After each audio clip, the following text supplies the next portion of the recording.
On today's Culture Rewind, we find ourselves in Woodland Hills. I'm going to show you the home that Tupac Shakur lived in before his death in September of 1996. Now, this is a beautiful home perched on a hill in an enclave here in Woodland Hills known as the Heights. Death Row Records had leased this house for Tupac, and he loved it so much that he was actually in the process of buying it just before his death.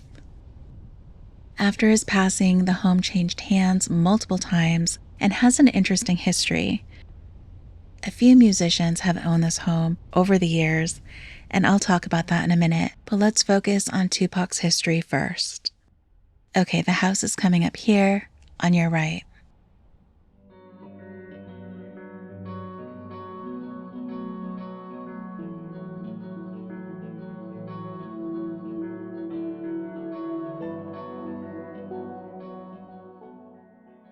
Tupac lived here with his fiancée Kidada Jones from 1995 to 1996.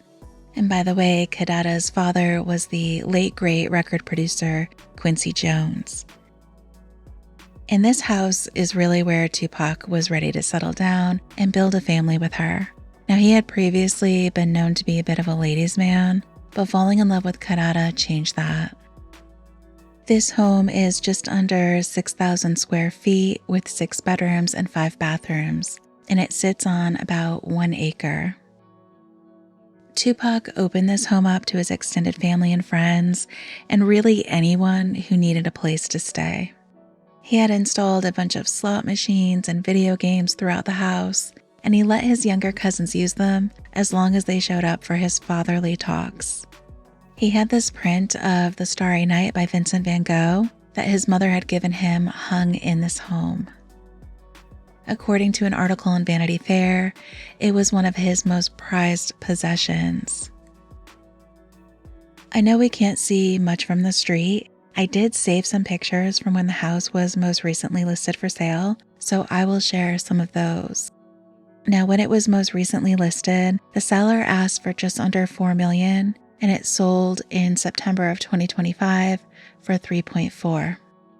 Okay, so the pictures I have are of some of the interiors and outdoor living space from that listing. Now, obviously this home's been updated through the years, but they'll give you a good idea as to what it was like inside and on the property. I'll sprinkle in some pictures from when Tupac lived here too. Staring at the world through my rearview. Just looking back at the world from another level, you know what I mean? Staring. Multiple gunshots lit a block, the fun stops. Niggas was calling cops, people shot, nobody stopped. I wonder when the world stopped. Caring last night, 2 kids shot while the whole block staring. I will never understand this society. But they try to murder me, then they lie to me. Product of a time breed. All my homies try to read. Now the little baby's crazy, raised off Hennessy. Tell me when my enemies flee when they see me. Believe me, even thugs gotta learn to take it easy.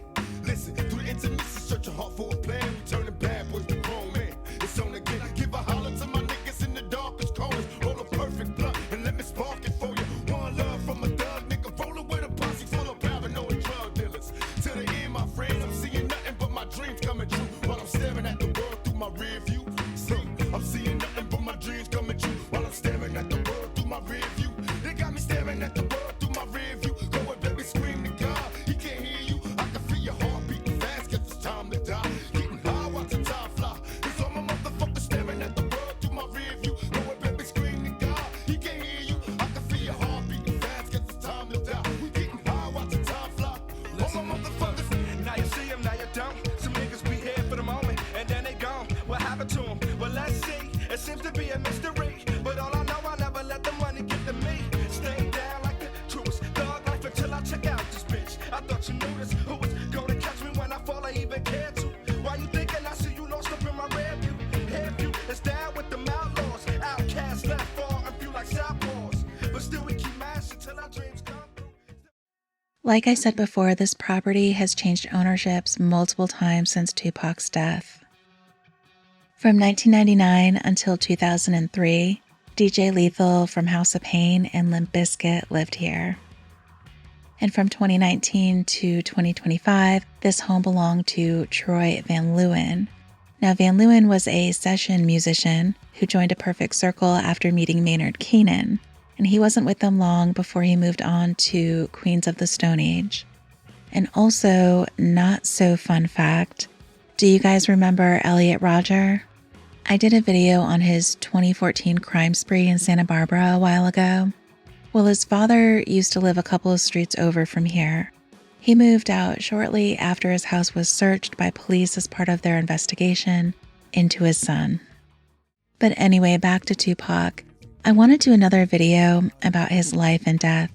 Now, while he was only with us for 25 years, he had accomplished so much, and he had many causes that were important to him as well, and I just think he was incredibly talented.